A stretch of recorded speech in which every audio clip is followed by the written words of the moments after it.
오늘 한덕수 전 국무총리의 내란 방조 혐의 공판에서는 피고인 신문이 진행되고 있습니다. 한 전 총리는 자신이 헌법재판소에서 위증을 한 사실이 맞다고 인정했는데요. 취재기자 연결합니다. 백유빈 기자. 네, 오늘 오후 2시부터 한덕수 전 국무총리의 피고인 신문이 진행되고 있습니다. 한 전 총리는 비상계엄 당시 상황을 묻는 특검 측의 질문에 대통령 집무실에 들어가기 전 윤 전 대통령에게 비상계엄에 대해 재고해달라고 했다며 계엄을 반대했다는 기존 입장을 반복했습니다. 다만 헌재 탄핵 심판에서 계엄 선포문에 대해 위증을 한 사실은 맞다고 인정했는데요. 앞서 한 전 총리는 윤 전 대통령 탄핵 심판 증언에서 언제 어떻게 계엄 선포문을 받았는지는 정말 기억이 없다고 주장한 바 있습니다. 그러다 특검 조사 과정에서는 윤 전 대통령으로부터 선포문을 받았다며 기존 진술을 번복했습니다. 오늘 재판이 마무리되면 이틀 뒤에는 한 전 총리 재판의 결심으로 이어집니다. 결심 공판에서는 특검의 구형과 한 전 총리의 최후 진술이 있을 예정인데요. 한 전 총리에 대한 1심 선고는 내년 1월 말에 나올 예정으로 내란 혐의를 받는 국무위원 중 가장 먼저 법률적 판단을 받게 될 것으로 보입니다.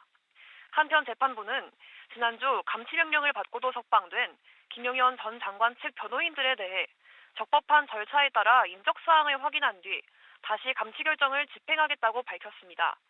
또 비공개 감치 재판 과정에서 추가로 법정 모욕 행위가 있었다며 추가 감치 재판을 예고하기도 했습니다.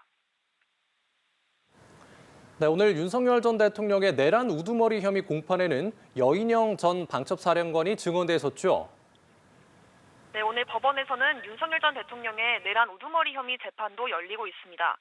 여인영 전 방첩사령관은 군복을 입고 증인으로 출석했는데요. 여 전 사령관은 지난해 5월쯤 윤 전 대통령이 안가에서 비상대권을 언급한 적이 있다고 증언했습니다.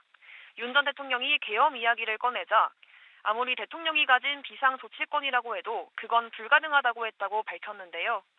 당시 군은 계엄 훈련을 한 번도 받지 못했는데 국군 통수권자인 윤 전 대통령이 이에 대해 잘 알지 못했다고 생각했다는 겁니다. 그러면서 발언이 무례하다고 생각해서 무릎을 꿇은 것이라며 당시 상황이 충격적이었다고도 했습니다. 다만 국회의원 체포조 등을 묻자 형사재판이 진행되고 있고 잘 기억이 나지 않는다며 진술 거부권을 행사하겠다고 밝혔습니다. 지금까지 서울중앙지방법원에서 전해드렸습니다.